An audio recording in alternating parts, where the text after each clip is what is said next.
Can you hear me? I am here today because I cannot be there with you today. But thank you for coming. Thank you for your resolve, your generosity of spirit.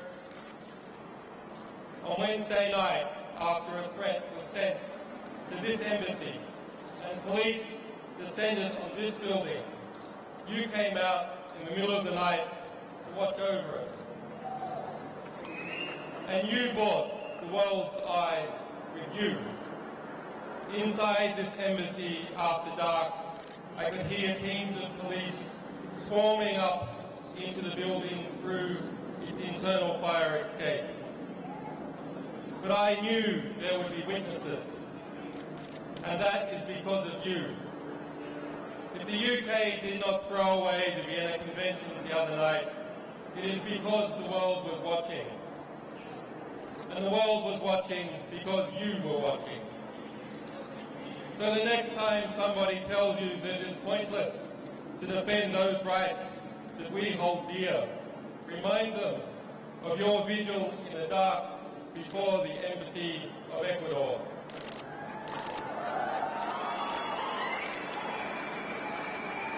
Remind them how, in the morning, the sun came up on a different world and a courageous Latin American nation took a stand for justice.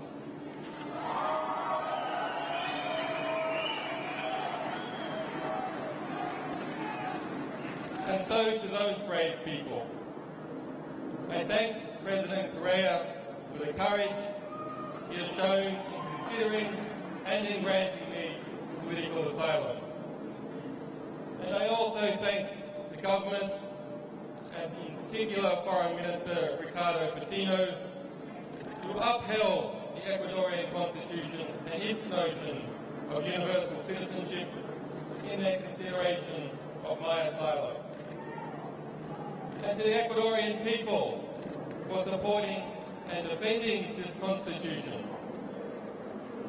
And I also have a debt of gratitude to the staff of this embassy, whose families live in London, and who have shown me hospitality and kindness despite the threats we all received.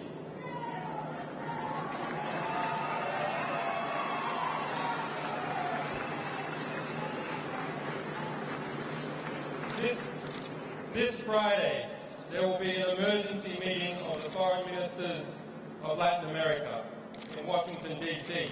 to address this very situation.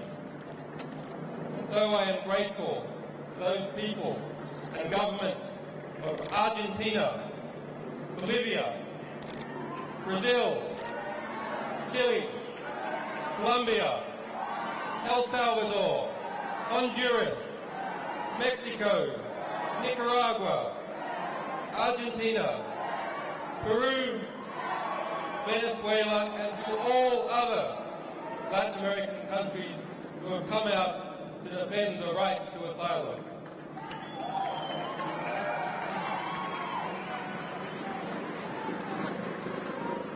And to the people of the United States, the United Kingdom, Sweden, and Australia, who have supported me in strength, even when their governments have not.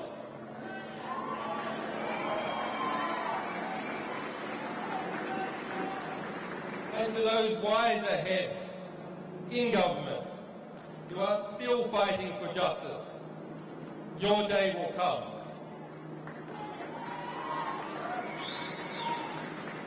To the staff, supporters, and sources of WikiLeaks, whose courage and commitment and loyalty has seen no equal.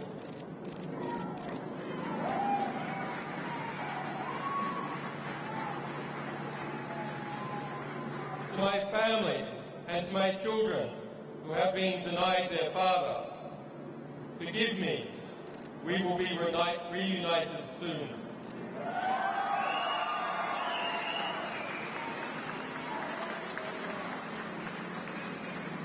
As WikiLeaks stands under threat, so does the freedom of expression and the health of all our societies. We must use this moment to articulate the choice that is before the government of the United States of America.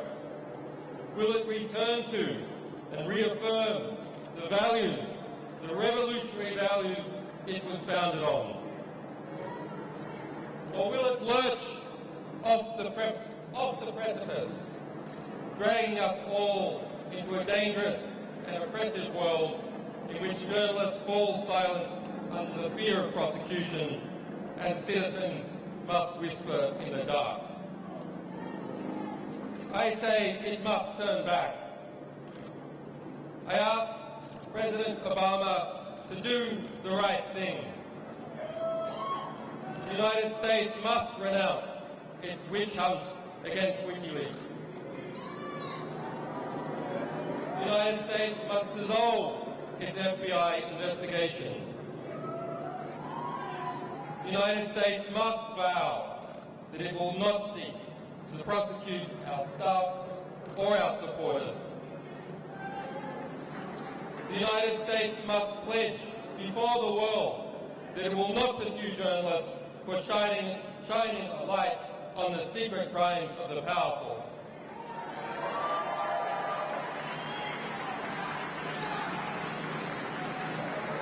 There must be no more foolish talk about prosecuting any media organisation, be it WikiLeaks or be it the New York Times. The US administration's war on whistleblowers must end. Thomas Drake, William V., John Karaku, and other heroic whistleblowers must be pardoned or compensated for the hardships they have endured as servants of the public record.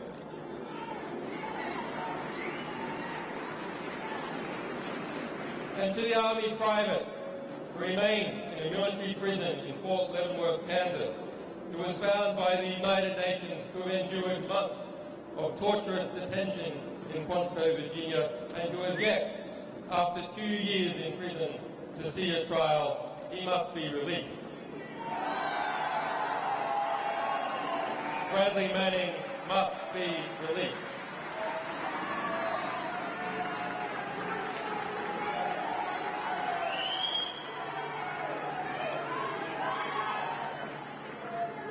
If Bradley Manning did as he is accused, he is a hero and an example to all of us, and one of the world's foremost political prisoners. Bradley Manning must be released. On Wednesday, Bradley Manning spent his 815th day of detention without trial.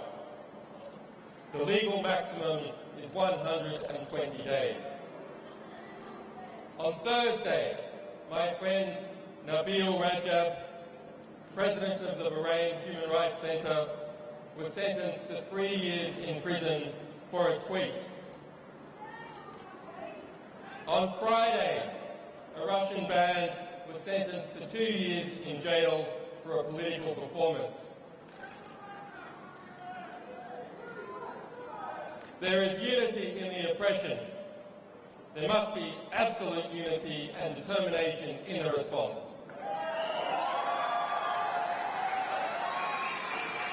Thank you.